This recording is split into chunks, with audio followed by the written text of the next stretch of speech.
Kalau tidak mau disiksa malaikat di alam kubur, maka cucilah kemaluan setelah kencing dengan cara yang benar. Perlu diingat, ini bukan masalah sepele, sebab ada banyak orang yang disiksa di dalam kubur hanya karena tidak benar ketika cebok setelah kencing. Seringkali kita merasa telah mencuci kemaluan kita dengan bersih dan benar. Bersih belum tentu benar. Hal ini sangat penting agar amal ibadah kita diterima oleh Allah Subhanahu wa Ta'ala.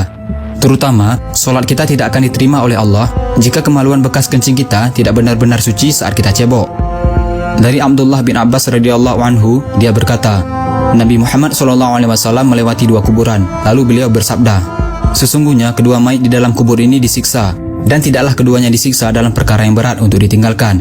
Jenazah yang pertama, dia disiksa karena dulu tidak bersih ketika cebok dari buang air kecil. Adapun jenazah yang kedua disiksa karena dia dulu sering melakukan namimah atau adu domba. Kemudian beliau SAW mengambil sebuah pelepah kurma yang basah, lalu membaginya menjadi dua. Kemudian Rasulullah SAW menancapkan satu pelepah pada setiap kubur itu. Para sahabat bertanya, wahai Rasulullah, kenapa Anda melakukan itu? Beliau menjawab, semoga Allah meringankan siksa kubur keduanya selama pelepah kurma ini belum kering. Hadis riwayat Bukhari dan Muslim. Banyak orang yang merasa ibadah mereka sudah bagus, tetapi sebenarnya masih tidak terlepas dari ancaman azab api neraka hanya karena tidak benar dalam mencuci kemaluannya setelah kencing. Pada suatu hari, Sayyidina Abu Bakar pernah hendak menyolatkan mayit seorang laki-laki, tetapi tiba-tiba tersentak dengan suatu benda yang bergerak-gerak dari dalam kain kafan lelaki tersebut. Lalu disuruhnya seseorang untuk membukanya. Alangkah terkejutnya, ada seekor ular yang sedang melilit kepala kemaluan mayat lelaki tersebut. Khalifah Abu Bakar mencabut pedangnya lalu menghampiri ular tadi untuk membunuhnya. Tetapi ular itu tiba-tiba berkata, apa salahku? Karena aku diutus oleh Allah untuk menjalankan tugas yang diperintahkannya. Setelah diselidiki perbuatan laki-laki tersebut semasa hidupnya, ternyata dia merupakan orang yang menyepelekan dalam hal menyucikan kemaluannya setelah selesai membuang air kecil atau kencing. Jadi sebenarnya bagaimana sih caranya membersihkan kemaluan kita dengan benar? Lelaki dan wanita berbeda caranya. Bukan hanya sekedar dibasuh dengan air dan asal-asalan begitu saja. Cara cebok yang benar untuk laki-laki adalah setelah membuang air kecil disunahkan untuk berdehem 3 kali, yaitu supaya air kencing betul-betul sudah habis keluar. Setelah itu, urutlah kemaluan dari pangkal hingga ujung beberapa kali dengan menggunakan tangan kiri, agar tidak ada lagi air kencing yang tertinggal di dalam saluran. Kemudian basuhlah kemaluan dengan air sampai bersih.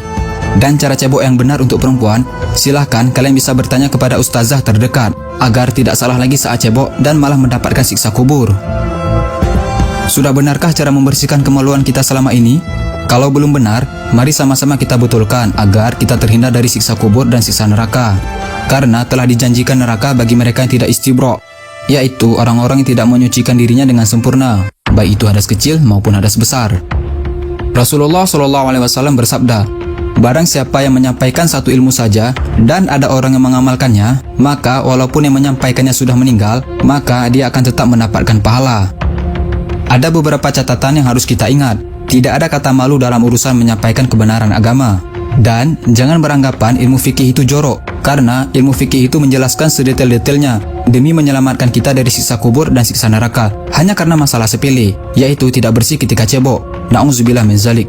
Yuk kita lebih memperhatikan lagi saat cebok, agar kita terhindar dari siksa kubur dan siksa neraka. Amin. Jangan lupa di-share video ini sebanyak-banyaknya agar teman-teman kalian, sahabat kalian, dan orang-orang yang kalian sayangi nggak ketinggalan informasi penting ini guys. Jika kalian suka dengan video ini, jangan lupa tekan tombol like-nya juga ya. Hey, jika kalian mendapatkan sesuatu yang menarik dari Mozaik Karim, jangan lupa sukai Mozaik Karim, lalu klik tombol ikuti, lalu klik sekali lagi tombol ikuti, lalu pilih lihat dahulu, agar kalian nggak ketinggalan informasi menarik lainnya setiap hari. Terima kasih.